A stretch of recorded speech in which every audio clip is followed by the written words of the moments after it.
Good afternoon. Thank you for joining me. I wanted to take this opportunity to bring closure to this ongoing cluster of respiratory illness down in southeast Alabama.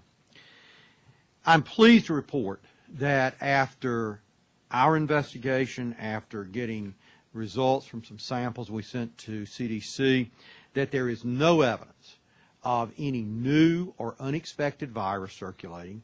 There is no new or unexpected bacteria circulating. Our original concerns were about the possibility of what's called novel coronavirus, but the good news is the test on all 7 patients that we have results back on are negative. The reason, of course, that people have concern about coronavirus is, for many of you who will remember, coronavirus was a causative agent of SARS back several years ago. There is a new strain of coronavirus circulating in the Middle East, and you want to be just extraordinarily cautious that you are not missing something and that you don't have an early introduction of a virus into the population. That is not the case. Looking at those 7 patients, we've identified now 3 groups of agents that are causing the disease. Now, everyone knows that influenza in Alabama historically peaks usually in our January, February time frame. But we also know from our experience of the pandemic in 2008-2009 that influenza virus can be present in Alabama throughout the year, and in fact in the summer there is a small low-level circulating of influenza virus.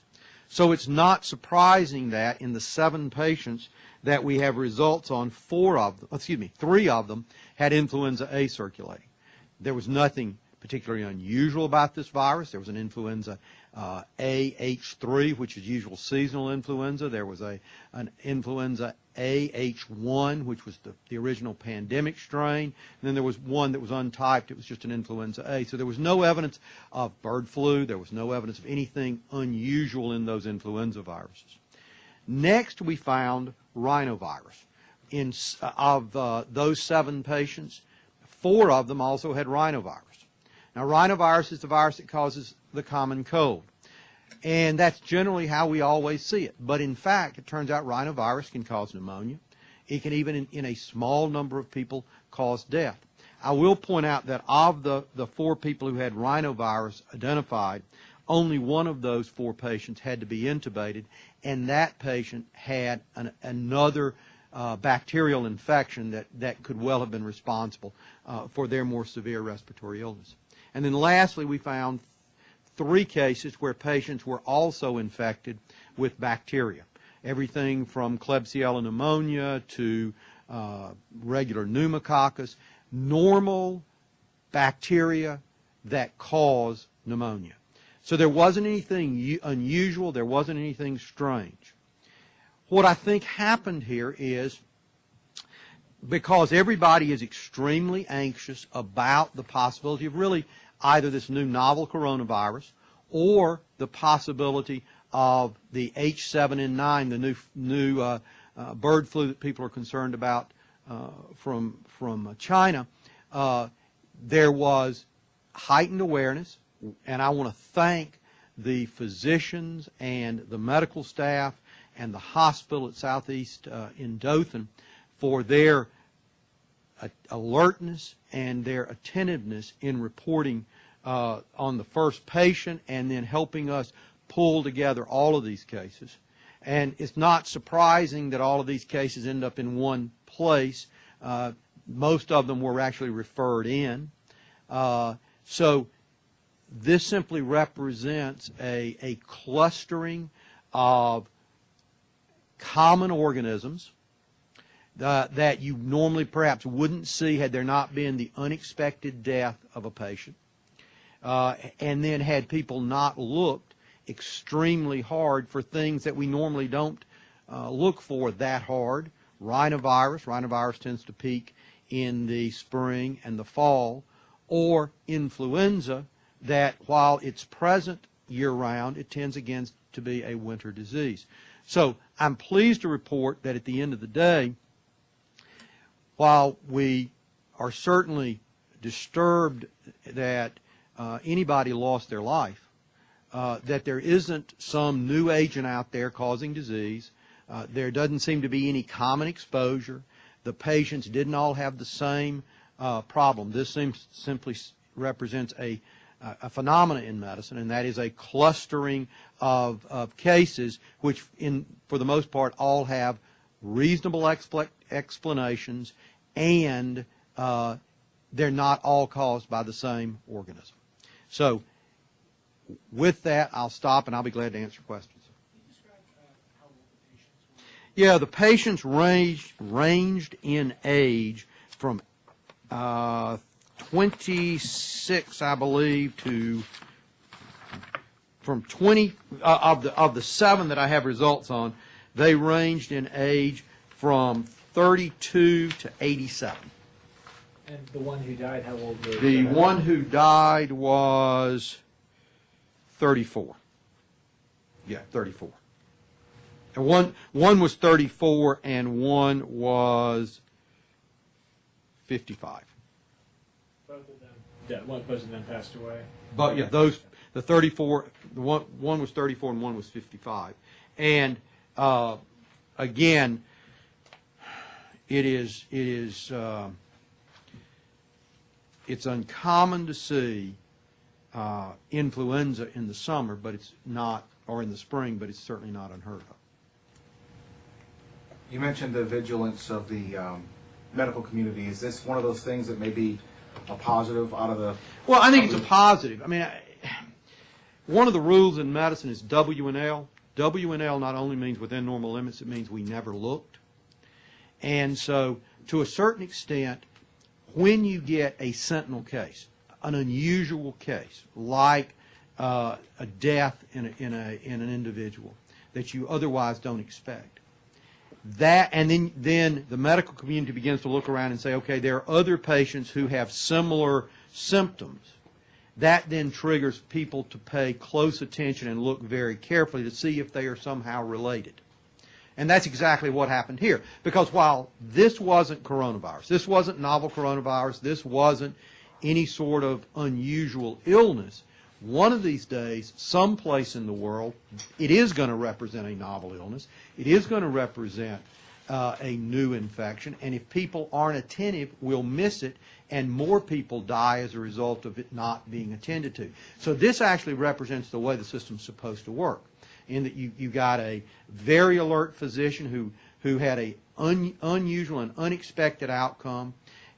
He reported that. He then helped us identify other patients. The hospital and the hospital staff worked with us to find a broad spectrum of patients who, it turns out, none of whom were related to each other in the outbreak, but all of whom had pneumonia, they had cough, they had shortness of breath. And then, because that was the common symptoms, the common illness, we then undertook a broad range of tests, and we found out what I've just described, that they had a variety of viruses, they had a variety of bacteria, but they weren't linked, they weren't new, they weren't surprising, but it could have been something different. It could have been, for whatever reason, a novel coronavirus illness, which would have been extremely important. Turned out it wasn't, thank goodness. How would you characterize the speed of this investigation in terms, seems to be pretty quick? Well, it is quick. I think we got notified on Sunday, or Saturday or Sunday. On the 16th. Whatever day the 16th is. Thursday night. Okay, on Thursday night. And so the main, it evolved from the first patients we knew about through Monday as we were collecting data on additional patients. Then you had to unfortunately, you can't speed up the rate at which lab tests get done. And so it took getting the lab test in this morning for two things. Number one, to recognize there's nothing new or unusual about the organism. That was critically important. And then also to be able to put an organism or several organisms with each patient, and then recognize that there was nothing novel about that. And so this was an explainable cluster. And that's an extremely important observation. And, obviously I want to thank both the folks at Southeast Medical Center in Dothan, and I really want to thank Dr. McIntyre and her staff, Peggy Blakeney, the folks at the Houston County Health Department, because they have worked long hours to bring this to closure this quickly.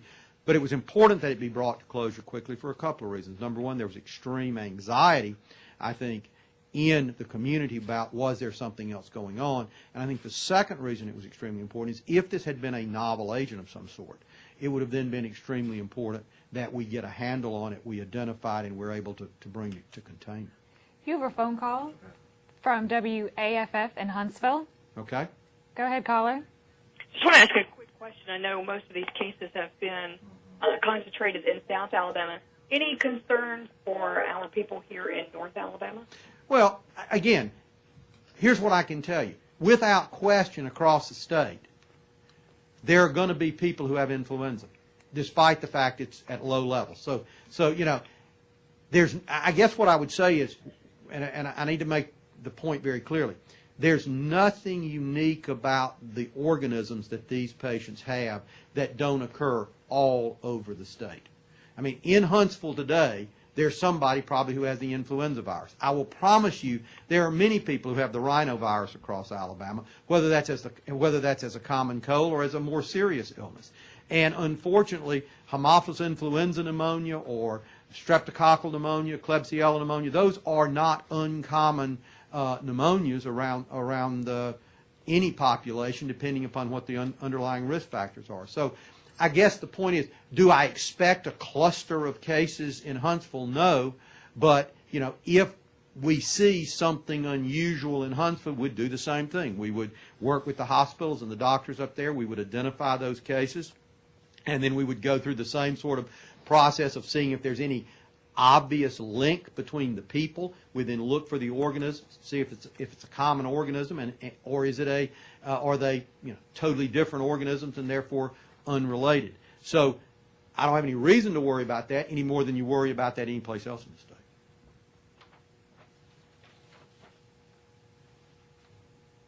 Yes, ma'am.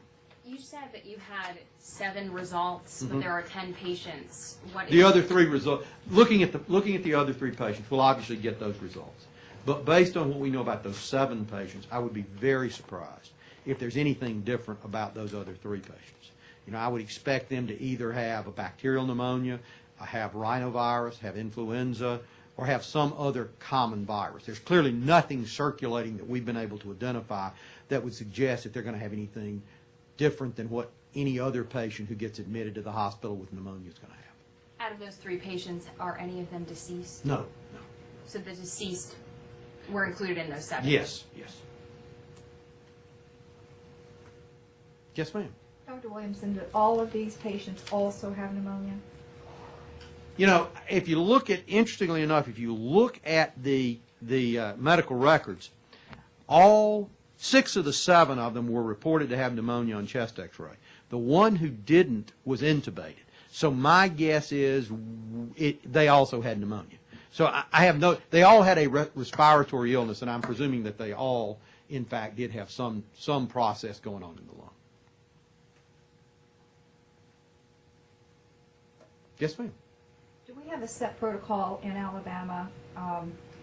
Did Houston County follow an established protocol when they first identified that this is? Well, here's what the pneumonia, general pneumonia is not a reportable condition, okay?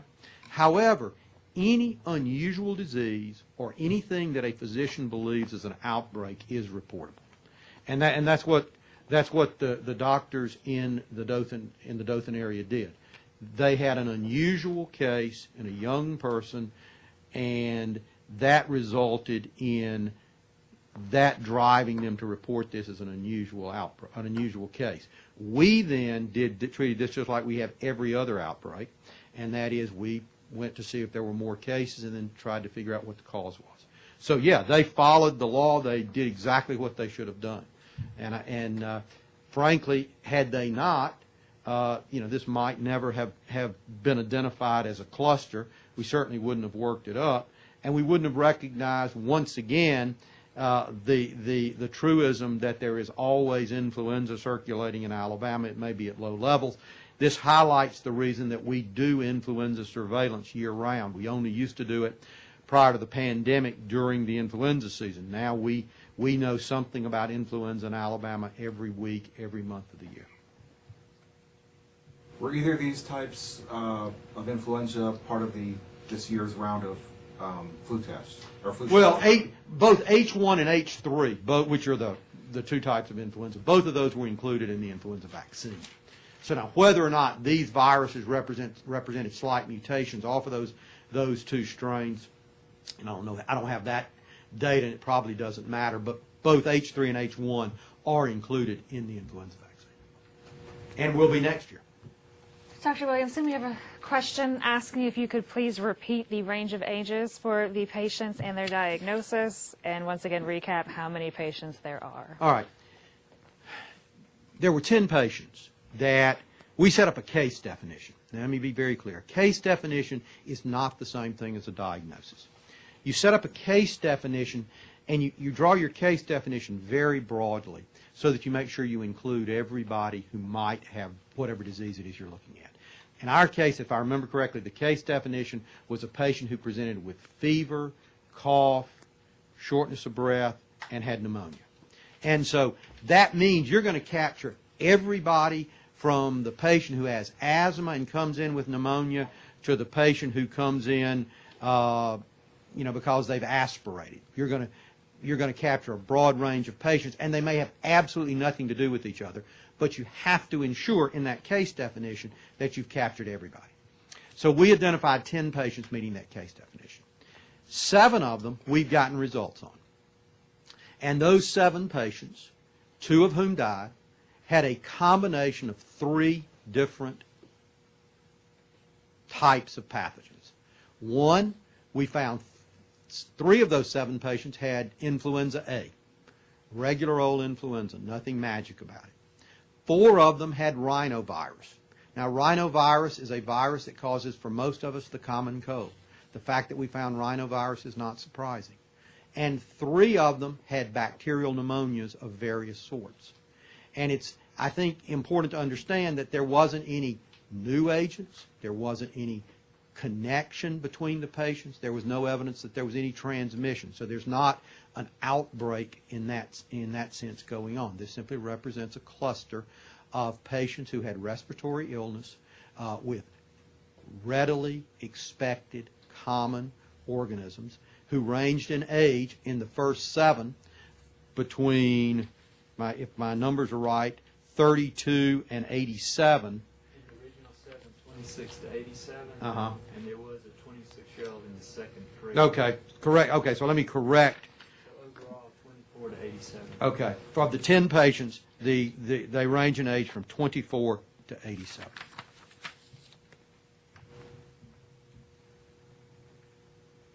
Okay, any last questions? Going once, going twice. What is the current status of the remaining patients? I think that, well, some, I believe, have already gone home. I'm getting affirmative nods. So, 2 have gone home. And the others are in hospital, but I don't, that's all I really know at this point. Okay. Thank y'all very, very much.